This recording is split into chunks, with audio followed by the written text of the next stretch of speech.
My daughter just discovered nail polish, so that's the situation going on here, and it will probably continue that way for a while. Hello and welcome to my channel. Thank you for joining me in this special Sketchbox portrait box of 2022.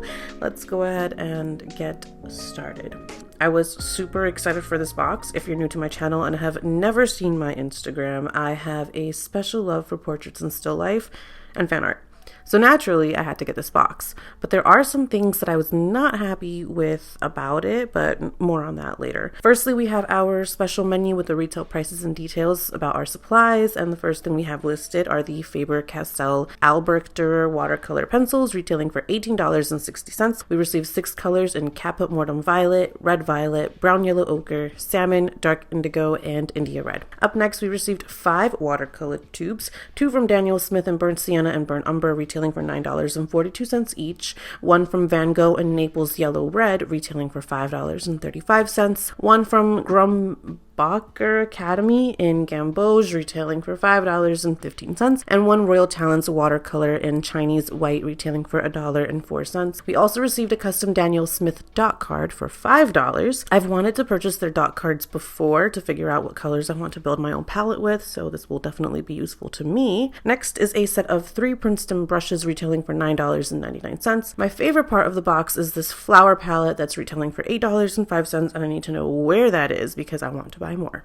And for our surface, we have 4 sheets of 6.5 inch by 8.5 inch Hahnemühle Turner paper, retailing for $6.31. So now that we've got everything out, let's close up the box and make some art and talk about my thoughts and opinions on this special edition box. So before we get started, I decided to trace over my reference directly from my iPad because I really wanted to get to the point of playing with the items. But what makes a good portrait? I'll tell you right now, it's not in the sketch. It's not even entirely in the proportions. I have come to learn that it's all in the technical likeness, along with the ability to capture someone's feeling or personality. I hope one day to be able to share all that I know about creating portraits and painting, but right now I feel like I'm still learning, and there are definitely more things that I've taught myself that I feel like I need to confirm are correct before I go sharing my knowledge, experience, and opinion. So take my opinions with a grain of salt.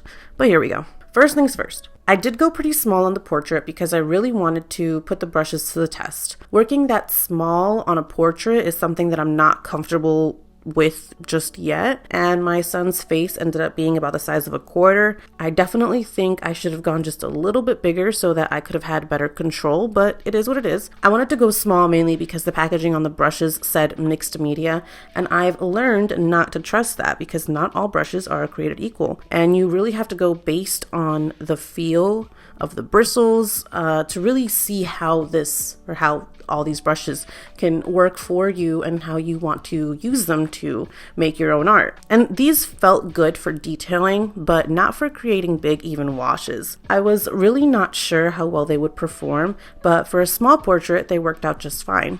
If I were to have worked too big, I'm positive I would have gotten annoyed by how time-consuming it would be to lay out flat washes, even though the paper did a fantastic job at taking away some of that annoyance when I was doing the background. The watercolor pencils felt pretty pricey for 6.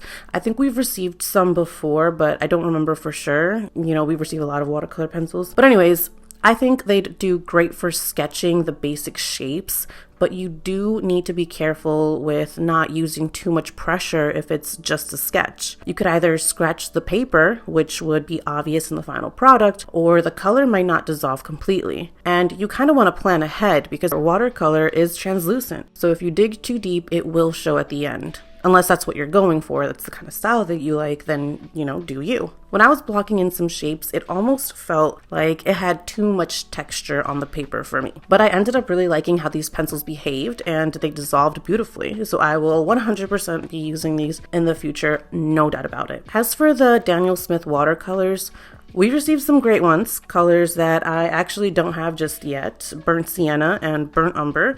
They are great for building skin tones off of, but when the email said we would receive multiple Daniel Smith watercolors, I wasn't expecting just 2 tubes and a card sheet. That felt a little bait and switchy to me. I kind of really didn't like that when I saw the unboxing. I kind of rolled my eyes at it because I don't know, it didn't feel like that's what they were saying to me in the email. That's me, and that's how I felt about it. I know other people might feel the same, but yeah, it just felt a little bait and switchy to me. You know, they told me one thing, but actually it was something different.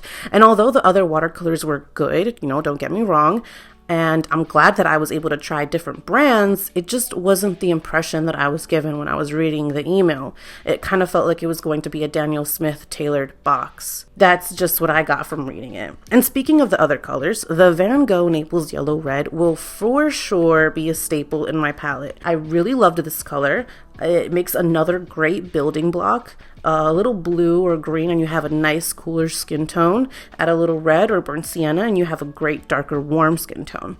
It's a very nice addition to this box in my opinion. It's a chef's kiss. The yellow from Grumbacher, I don't know if I'm saying that right. It was nice as well. It was meant to be an alternative to getting like a yellow ochre. But to me, at this point, it just started to feel like we were getting too many warm colors here, which made me super annoyed because how can we create cooler or darker skin tones if there was no ultramarine blue or just any blue tube at all?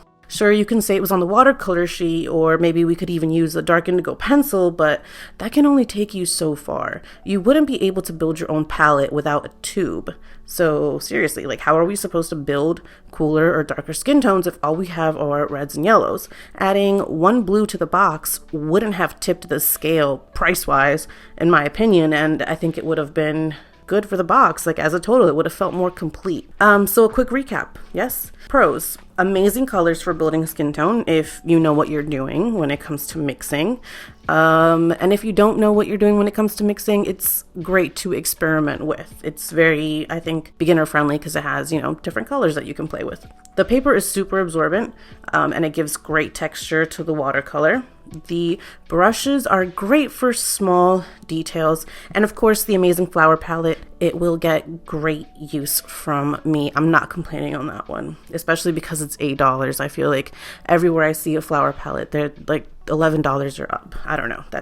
Does anybody know where else I can get a good one? Like a good quality one that's not going to be super expensive. Cons. Dot card. I mean, really? You got me, Sketchbox. I'm not going to complain too much because I do like it. Yeah, I do like it. But I don't know, maybe they need to watch how they word their email a little bit better.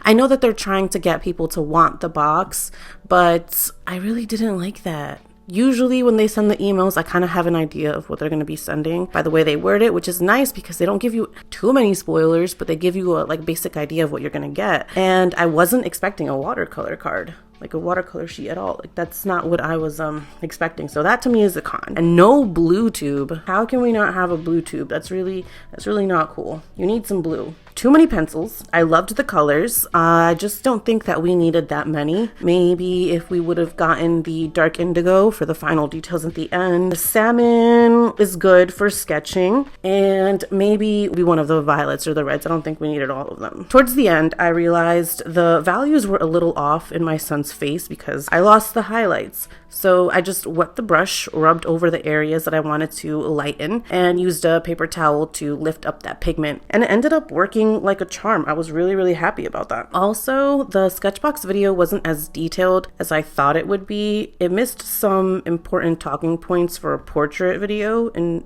my opinion, like mixing skin tones and creating values and edge control and how to fix mistakes that you can make when using watercolors to make a portrait.